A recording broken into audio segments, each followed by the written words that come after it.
Я жду. Я жду. Holy shit. Я жду. Я жду. Я жду. Я жду.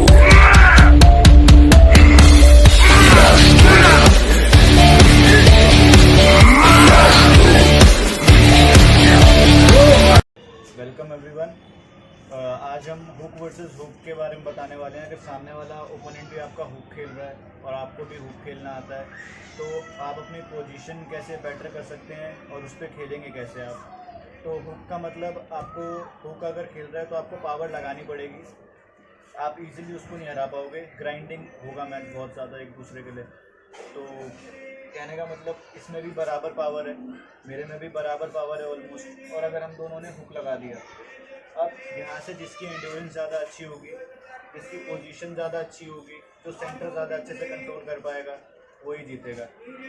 अगर मैं 3 time stronger हूँ तो मेरे को फ़र्क नहीं पड़ेगा कि मैं किस पोजीशन में हूँ। अगर ये मेरे को लेके भी चल जाएगा पूरा का पूरा, मेरा शोल्डर के में बाहर भी आ जाएगा मेरा हाथ, और खींच के रख थोड़ा हुक वाली पोजीशन में जा। अब ये मेरे को चाहे ऐसे प्रेस मारेगा, बैक प्रेशर ले, अगर ये मेरे को बैक भी खींचेगा तो ये मेरे को पिन नहीं कर पाएगा क्योंकि मैं इससे 3 टाइम ज़्यादा स्ट्रॉन्गर हूँ।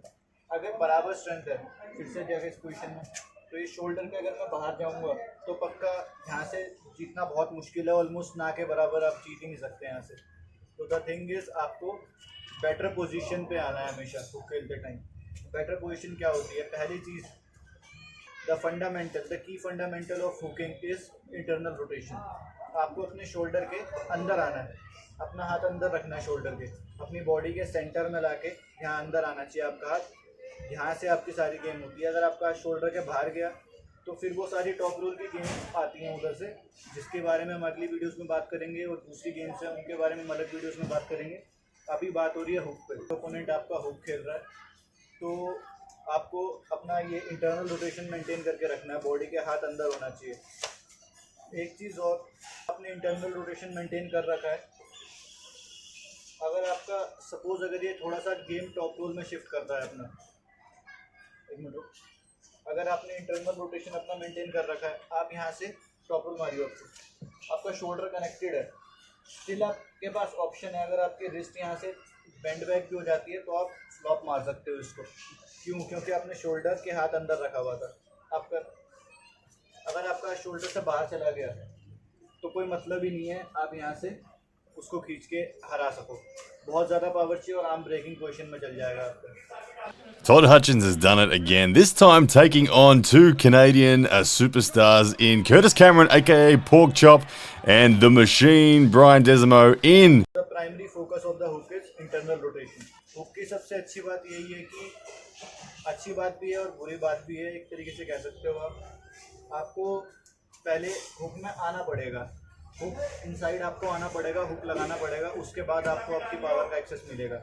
नहीं तो आप पावर का एक्सेस आपको मिलेगा ही नहीं। आपको strong wrist flexion, strong cupping और आपकी एबिलिटी कर्ल करने की। ये अगेंस्ट द टॉप रोलर है। वैसे तो ओपोनेंट भी हुक खेलना चाहता है, जैसे कि हुक वर्सेस हुक का है, तो फिर आपको स्ट्रैप की ज़रूरत नहीं है। अगर आपका ओपोनेंट टॉप रोल खेलना चाहता है तो आपको स्ट्रैप चाहिए हुक लगाने के लिए, ताकि आपका फिंगर से थोड़ा लोड कम हो पाए, क्योंकि वो फिंगर लोड करके रखते हैं, तो आपको थोड़ा ईज पड़ेगा हुक लगाने में।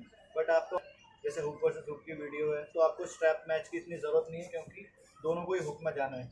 हुक लगा, हुक में आ गए दोनों एकदम से, तो इसमें स्ट्रैप का कोई काम ही नहीं है। जब आप और आपका ओपोनेंट हुक में आ गए हैं, द ओनली थिंग इज़, अब आपको कुछ नहीं सोचना, आपको मेन चीज़ ये सोचनी है कि आपका हाथ अंडर है या उसके ऊपर है। यहाँ पे है तो आपको थोड़ा पावर ज़्यादा लगाना पड़ेगा, आप अपने बाइसेप पे खेलोगे, ठीक है। अगर आपका हाथ यहाँ से उसके हाथ के ऊपर है, your hand is over your opponent यहाँ पे, तो आपका बाइसेप थोड़ा प्रोटेक्टेड रहेगा, आपकी इंटरनल रोटेशन मेंटेन रहेगी और आप यहाँ से उसको बहुत इजीली कंट्रोल कर पाओगे। सेंटर खींच के देख थोड़ा, वो यहाँ से सेंटर खींच भी नहीं पाएगा, बहुत दिक्कत होने वाली है उसको। यहाँ से कुछ कूलर्स यहाँ से भी खेलते हैं, कईयों को यहाँ से खेलना पसंद होता है, जैसे मेरी भी बहुत गंदी आदत है। स्टार्टिंग में मैं जब खेलता था हुक तो मेरे को पता नहीं था हुक के बारे में इतना, तो मैं भी ऐसे जाता था हुक खेलने, बस सुपिनेशन करता था, कपिंग नहीं करता था, प्रोनेशन मेरी थी नहीं उसमें। बट हुक में भी थोड़ी बहुत प्रोनेशन आपको चाहिए ताकि आपका हाथ इस पोजीशन में रह पाए। सो आपको हाथ के ऊपर आना है। अगेन बायोमैकेनिक्स, हर एक स्पोर्ट्स के जैसे अलग अलग स्पोर्ट्स में बायोमैकेनिक्स का रोल होता है, फिजिक्स का रोल होता है, ऐसे ही आर्म रेसलिंग में भी और हर एक टेक्निक में बायोमैकेनिक्स का रोल है। तो basic understanding of physics and biomechanics आपको, अगर ये मैं इसका हाथ यहाँ ले आता हूँ इस पोजीशन पे, तो इसके पास यहाँ से पावर, इस जगह से पावर लगाने का एक्सेस नहीं है। अब ये ऐसे कहाँ से पावर लगा पाएगा, और एट द सेम टाइम मैं इसको पीछे भी खींच के रखूँगा, अब लगा पावर, कोई मतलब ही नहीं है, पावर नहीं लगा पाएगा यहाँ से। हमेशा सेंटर पोजीशन आपको जीतनी है। टेबल का जो सेंटर है, अटैक करके जैसे आपने अटैक किया, इसलिए मैं बैठे पोजीशन में तो हूँ यहाँ से हुक खेलने के लिए, बट मेरे को पावर लगानी पड़ेगी, थोड़ा ग्राइंड ज़्यादा करना पड़ेगा।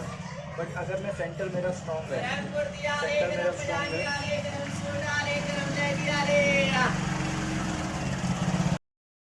तो try to win centre position, ताकि आपको यहाँ से पावर कम लगानी पड़े। Obviously it's better to save energy. क्यों, यहाँ से सेंटर से आपका पोजीशन भी अगर बेटर चला गया तो still he has some option, वो खींच सकता है, गेम बेटर रहेगा उसका। तो आपको हमेशा सेंटर जीतने की कोशिश करनी है। टेबल का ये सेंटर है, सेंटर से आप उसका लगाओ, ये हुक लगा के आपको सेंटर अपनी साइड आप ले आए, तो यहाँ से बस उसका शोल्डर का कनेक्शन भी टूट गया। अब बाइसेप पे वो कितनी देर खेल पाएगा। मेरा शोल्डर कनेक्टेड है, मैं इंटरनली रोटेटेड हूँ, और मैं यहाँ से उसको बहुत कम पावर से हरा दूँगा। तो आपको बेसिकली बाइसेप में आगे तो आपको बेसिकली हाथ के ऊपर आने की कोशिश करनी है, ज़्यादा देन गोइंग इधर। ऑब्वियसली हुक खेलने वाला जो प्लेयर होता है उसके टेंडेंस पे और उसकी एल्बोज पे बहुत ज़्यादा स्ट्रेस आता है किसी और गेम से, क्योंकि हुक में बहुत ज़्यादा दोनों प्लेयर्स पावर लगाते हैं, ग्राइंड करते हैं एक दूसरे के साथ, ग्राइंडिंग गेम होता है, कई कई मैच बहुत लंबे खिंचते हैं उसमें। तो आपके एल्बो पे और टेंडेंस पे बहुत ज़्यादा स्ट्रेस पड़ता है हुक खेलते टाइम, तो आपको रेस्ट भी अच्छा लेने की ज़रूरत है। इसलिए थोड़ा बहुत हुक अवॉइड भी करते हैं काफ़ी प्लेयर्स, क्योंकि इसमें इंजरी बहुत ज़्यादा होती है, क्योंकि बिगनर्स को उतने पोजीशनिंग के बारे में पता नहीं होता, तो इंजरी ज़्यादा हो जाती है इसमें। जैसे अब मैं ग्रिपिंग थोड़ा बताऊँ तो अपना हाथ थोड़ा सा आप आगे लेके जाओ, ग्रिप लो। जितना आप अपना हाथ खोल के ग्रिप रखोगे, जितना आप कवर करोगे सामने वाले ओपोनेंट को, उतना बेटर है। और आपको बस सीधा अटैक करना है ऐसे, और अपना शोल्डर भी आपको इंटरनली मेंटेन करके रखना लगा पावर। और सेंटर भी आप अगर जीत लोगे तो ऑब्वियसली उसका शोल्डर का एंगल हमने खोल दिया ऐसे खींच के। अब हुक में दो टेक्निक मेन और आती है, वेरिएशंस हैं। आप हुक में बाइसेप की पावर से भी खेल सकते हो, ट्राइसेप की पावर से भी खेल सकते हो। ऑब्वियसली बाइसेप की पावर तो आपको चाहिए स्टार्टिंग में, आपको रिस्ट फ्लेक्स करनी है ये चीज़ के लिए, कर्ल करने के लिए। इसके लिए तो बाइसेप को आपको खींचना पड़ेगा ऐसे, बट स्टिल आपका गेम थोड़ा सेंटर से थोड़ा खींच के रखोगे। स्टार्ट जैसे गेम खेलते हैं आपने ये कर लिया, लेकिन अभी आपको सेंटर में है आपका गेम, यहाँ से तो आप बाइसेप से भी खींच सकते हो। और अगर आपने ऐसे हुक लगाया, अब आप क्या कर सकते हो, यहाँ से आपका पीछे शोल्डर पीछे लाके थोड़ा सा ट्राइसेप पे भी खेल सकते हो। मतलब आप ऐसे जब अगर आप खेल रहे हो तो चांस आपके पास एक ऑप्शन ये भी बचता है कि आप थोड़ा शोल्डर पीछे लाके ट्राइसेप से भी प्रेस कर सकते हो।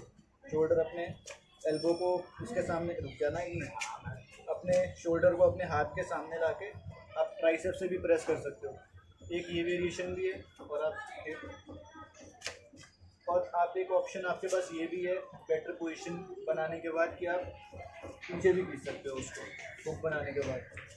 और द मेन थिंग इज आपको ये चीज़ इसकी कर्ल करके ऐसे करनी है, आपको इसका हाथ कर्ल करके अपने इधर लगाना है, इसका ये पार्ट अपने रिस्ट पे अपने हैंड पे आर्म पे कोशिश करनी है लगाने की ऐसे, ये चीज़ है। और साथ में इंटरनल रोटेशन मेंटेन करके रखनी है। जितना शोल्डर टूट जाता जाएगा हुक की पावर उतनी ख़त्म होती जाएगी। कई लोग डिफेंसिव भी खेलते हैं बट वो इतना इफेक्टिव नहीं होता, आपको बहुत ग्राइंड करना पड़ता है, आपके बाइसेप पे बहुत लोड आता है, और एंड्योरेंस बहुत ज़्यादा चाहिए, प्लस इंजरी उसमें थोड़ी ज़्यादा होती है। तो ये बेटर है, थोड़ा काफ़ी बेटर है, rather than playing under his hand, play over his hand. और connect with your shoulder, always connect with your shoulder और जस्ट स्पिनिंग। अगर वो, और यहाँ पे अगर आप, मैं ट्रैक करूँगा, रोकियो मेरे को, अगर आप देख रहे हो कि आपका ओपोनेंट आपको ड्रैग नहीं करने दे रहा, तो आप अलग अलग वेरिएशंस भी ट्राई कर सकते हैं। ज़रूरी नहीं है अगर आपको एक साइड में पावर नहीं लग रही तो आपको यहीं पे पावर लगानी है। आप थोड़ा सा पीछे जाओ और प्रेस मारने की कोशिश करो।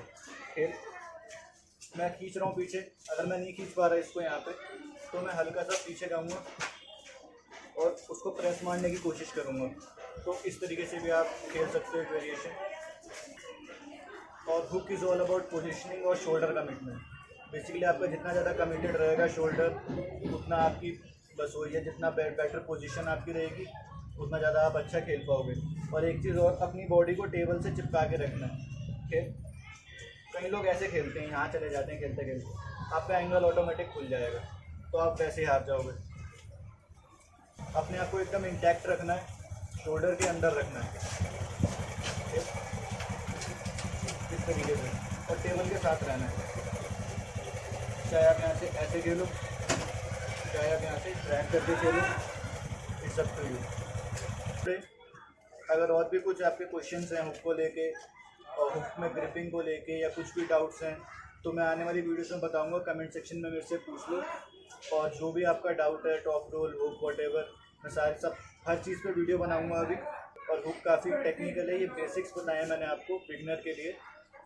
तो अगर आपको और भी कुछ जानना है हुक से रिलेटेड, तो आप मेरे को कमेंट सेक्शन में पूछ लो, मैं आपको आने वाली वीडियोस में बताऊंगा। So that's it for today, मिलते हैं अगली वीडियो में।